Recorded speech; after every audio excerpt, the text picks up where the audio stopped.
नमस्कार। राहुल गांधी इन दिनों फिर चर्चा में हैं। सच कहा जाए तो अपनी अजीबोगरीब हरकतों और कथनी की वजह से हमेशा ही चर्चा में रहते हैं।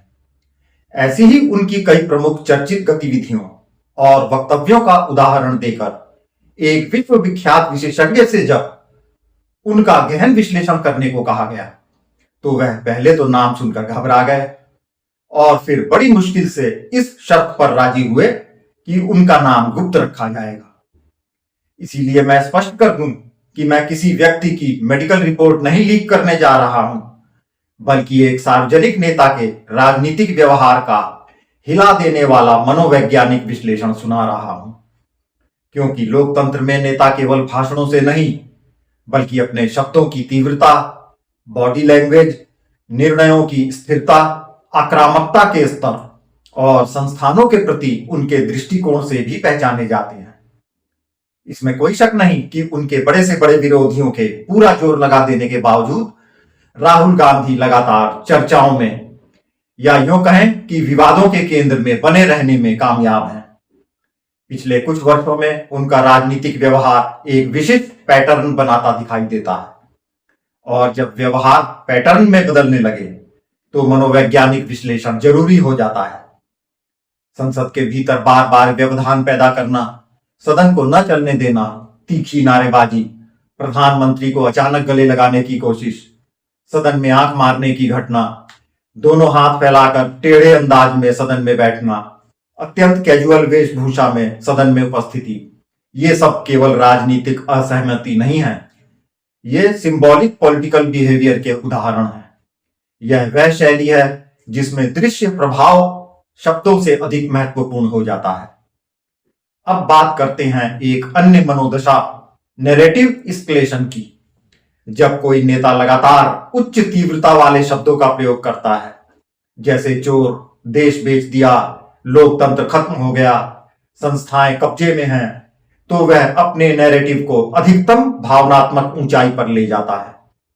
समस्या तब आती है जब हर मुद्दा उसी ऊंचाई पर पेश किया जाने लगता है।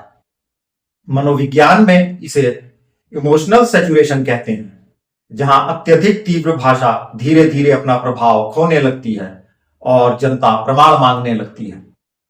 अब उस घटना की ओर आते हैं जिसमें संसद परिसर में धक्का मुक्की के दौरान प्रताप सिंह सारंगी घायल हुए और आरोपों में राहुल गांधी का नाम भी आया। चाहे कानूनी रूप से आरोप सिद्ध हो या ना हो, लेकिन ऐसी घटना सार्वजनिक धारणा को अवश्य प्रभावित करती है। यहां इंपल्स कंट्रोल परसेप्शन का प्रश्न भी उठता है। जब कोई नेता बार बार तीव्र शारीरिक प्रतिक्रिया से जुड़ी घटनाओं में दिखता है तो जनता के एक वर्ग में यह धारणा बन सकती है कि वह अत्यधिक आवेगशील या आक्रामक है। राजनीतिक मनोविज्ञान का एक और सिद्धांत है अटेंशन रीइंफोर्समेंट लूप। यदि किसी नेता को अनुभव होता है कि शांत वक्तव्य पर कम प्रतिक्रिया मिल रही है, लेकिन आक्रामक बयान पर मीडिया कवरेज अधिक मिलती है, तो अनजाने में वही शैली दोहराई जाने लगती है। यह व्यवहार धीरे धीरे स्थायी रणनीति बन सकता है। विदेशी मंचों पर जाकर भारतीय लोकतांत्रिक संस्थाओं पर प्रश्न उठाना भी इसी फ्रेमवर्क में देखा जा सकता है। इसे उनके समर्थक वैश्विक अपील कह सकते हैं, लेकिन एक्सपर्ट इसे एक्सटर्नल वैलिडेशन सीकिंग कहते हैं, यानी घरेलू संघर्ष को अंतरराष्ट्रीय मंच पर ले जाकर नैतिक समर्थन प्राप्त करने की कोशिश। यह उच्च जोखिम रणनीति है क्योंकि इससे घरेलू समर्थन ध्रुवीकृत हो सकता है। अब बात करते हैं नेगेटिव एजेंडा डोमिनेंस की।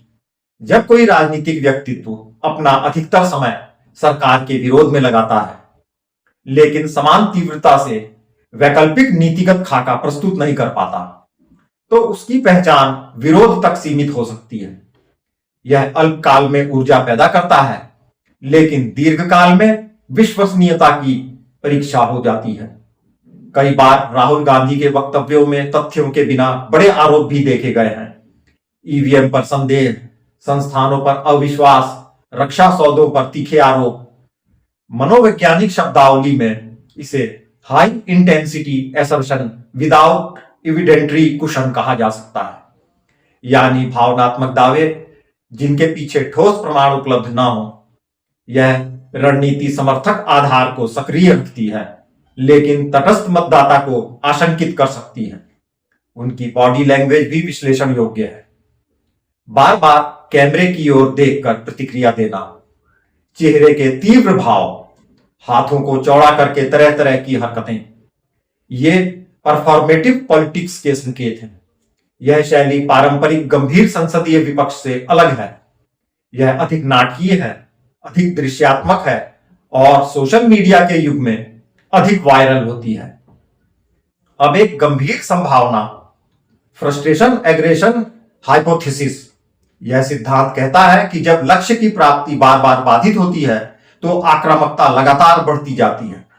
सत्ता से लगातार दूर रहना, चुनावी हार, सीमित संसदीय प्रभाव, ये कारक राजनीतिक निराशा को बढ़ा सकते हैं। लेकिन यह केवल एक संभावित विश्लेषण है, निदान नहीं। इसके साथ ही सुपीरियॉरिटी प्रोजेक्शन का भी प्रश्न उठता है, जिसमें व्यक्ति स्वयं को नैतिक रूप से श्रेष्ठ और शेष सारी व्यवस्था को दोषपूर्ण प्रस्तुत करता है। यदि यह शैली लगातार दोहराई जाए तो यह समर्थकों में नैतिक ऊर्जा तो पैदा करती है, लेकिन विरोधियों में प्रतिरोध भी उतना ही बढ़ाती है। अब लोकतांत्रिक विडंबना देखिए। जिस चुनाव आयोग की प्रक्रिया से वे नेता प्रतिपक्ष बने, उसी लोकतांत्रिक ढांचे पर व्यापक अविश्वास का नैरेटिव भी गढ़ा जाता है। मनोवैज्ञानिक रूप से इसे सिस्टमैटिक डिलिजिटिमाइजेशन पैराडॉक्स कहा जा सकता है। व्यवस्था से लाभ भी लेना और उसी को अवैध बताना। सवाल यह नहीं है कि राहुल गांधी पप्पू या मानसिक रूप से अस्थिर हैं। ऐसा कहना न वैज्ञानिक है और न ही उचित होगा। सवाल तो यह है कि क्या उनकी राजनीतिक शैली दीर्घकाल में उन्हें कभी भी विश्वसनीय विकल्प बना पाएगी? क्या लगातार उच्च तीव्रता वाली रणनीति जनता को स्थायी भरोसा दे पाएगी?